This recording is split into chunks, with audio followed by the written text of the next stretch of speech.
Okay, today's question was sent to me by a person on YouTube named RobT6272, and I'm going to read his question right now.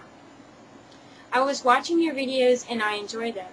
I am curious, however, having parents that gave you no spiritual guidelines other than the occult, how would one have the ability to compare the pros of Christianity versus the pros of satanic worship? Also, if they are both correct, and let's say they are, Satan's end future isn't looking too great. Take care and be good to yourself. Thank you, Rob. First of all, the way I was raised in my family, I was actually raised by my grandparents. Me and my brother were, and our grandmother was not Christian, and I wasn't really raised in a Christian household. So I was very thankful that I didn't have to be subjected to the same type of indoctrination that a lot of other people here in America had to be subjected to because they came from Christian families. My grandmother was originally from the Dominican Republic, and she practiced a type of, I don't really want to call it voodoo, but it was a type of magic, a type of witchcraft that was very folksy. And she didn't do it all the time, but there were occasions where she did spells with me and my brother. And I was so young at the time that I had no idea that what she was doing was spell work. She taught us about auras, she taught us about astrology and things like that.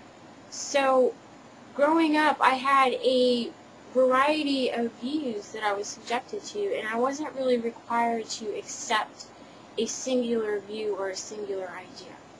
And I remember when I was younger and I asked her one time, what happens when we die? And she told me that whatever a person believes in will happen to them when they die.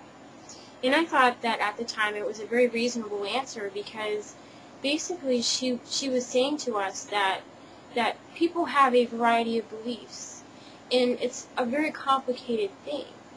And to say that only one thing happens after death is kind of a ridiculous assumption to make when there is a variety of beliefs out there. And people believe in a variety of things. Well, Rob here asks, how would you have the ability to compare the pros of Christianity versus the pros of satanic worship? You only have to look at society to see this.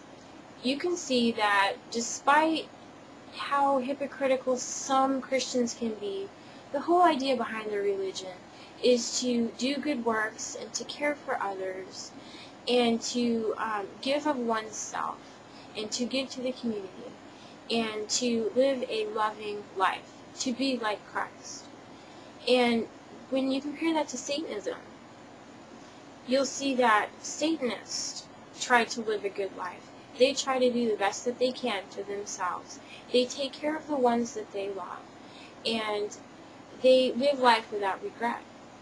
And there are pros and cons to both sides. But in the end, it's like comparing apples to oranges. And because of that, you can't really say that one side is right or that they are both right, because what is right isn't really determined by what we believe in. And it's because there are a variety of beliefs in this world. You know, there are thousands of different religions. There are hundreds of thousands of different gods. There are many different religious books that belong to these religions. And who's to say which one is right? I personally tend to not believe that there is one final answer for everybody here on this earth. And that's because we now have an understanding of science. And we know that life came to this planet because it was seeded by a comet. And we can say this even though we weren't there to see it. We can say it because we have evidence that the building blocks of life travel through space until they impact with the planet. And when the environmental conditions are right, that's when life begins. And it was from that beginning in life that people started to form into societies and form what they knew as civilization. And in these civilizations, things like religions arose because people had a need to understand the world around them, and they had a need to understand themselves, and they also wanted to know what would happen after they passed away. They wanted to know what was in the great beyond. And for them, no matter what period of history you're talking about, and whatever religion you're referencing, that was the beliefs of a people, and that's what made sense to them at the time. And maybe they accepted it as some kind of absolute truth. But when you travel further on in history, you can see that ideas and feelings change when it comes to religion. So I really can't accept that there's some kind of absolute truth. And I only find Satanism appealing personally because I have a personal experience with it, and because it has helped me in my life in a personal way.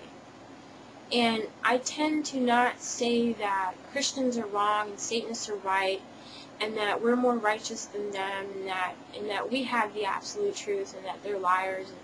And I really stay away from that, because I understand that people believe in a religion and they believe in a holy book either because they were taught to believe as such all of their lives and they know no other way, or because it's what makes sense to them and it's what comforts them and it's what allows them to experience life in a more fulfilling way. So if Christianity fulfills that need for some people, then that's fine with me. I have nothing against that. And if Satanism fulfills that need for some people, then I think that's great. I think you're going to find positive and negative in every religion. And you're going to find people who are reasonable in every religion, and you're going to find people who are extremist in every religion. Every religion on this earth. So, I really can't accept that Satan's future isn't so great because that's what Christians preach. And the reason for that is because that's what they happen to believe in. And that's fine with me. They can believe in whatever they want. That's not up to me to decide what they should be believing in. And I don't feel subjected to their beliefs because I'm not a part of their religion. So I find it hard to accept as a personal truth. I can understand why they believe in what they believe in, but I can also see why they would find it hard to accept why Satanists have such a positive experience with Satan. So, in the end, the answer to this question comes with a lot of uncertainty, but there is one thing that I am certain of, that religion is a very subjective experience, and usually it's meant to help people to get through life in a positive way, and in such a way that they can understand the mysteries of life from a personal and meaningful perspective. A lot of religion is focused on metaphor, and while they may use bits and pieces of history to teach that metaphor, there really is no absolute truth that we all fall under. You can look back at some of the famous philosophers and see how they have found holes in Christian theory, and how they have tore these holes apart and discovered that while Christians tend to believe what they believe is an absolute truth, people who aren't involved in their religion don't accept that as an absolute personal truth. So I hope that helps you to understand these two different religions from a better perspective. It takes a lot of intelligence and a lot of courage and a lot of bravery to be able to open your mind in that way and to accept the idea that people will have a varied approach to religion, and that there really is no one true way, despite what people want to claim. Every religion on this earth, just about every religion, wants to make that claim, that they are the way, the truth, and the life. But in the end, that truth is a personal truth, and because it is a personal truth, it doesn't have any absolute meaning throughout this whole world. I want to thank you for watching.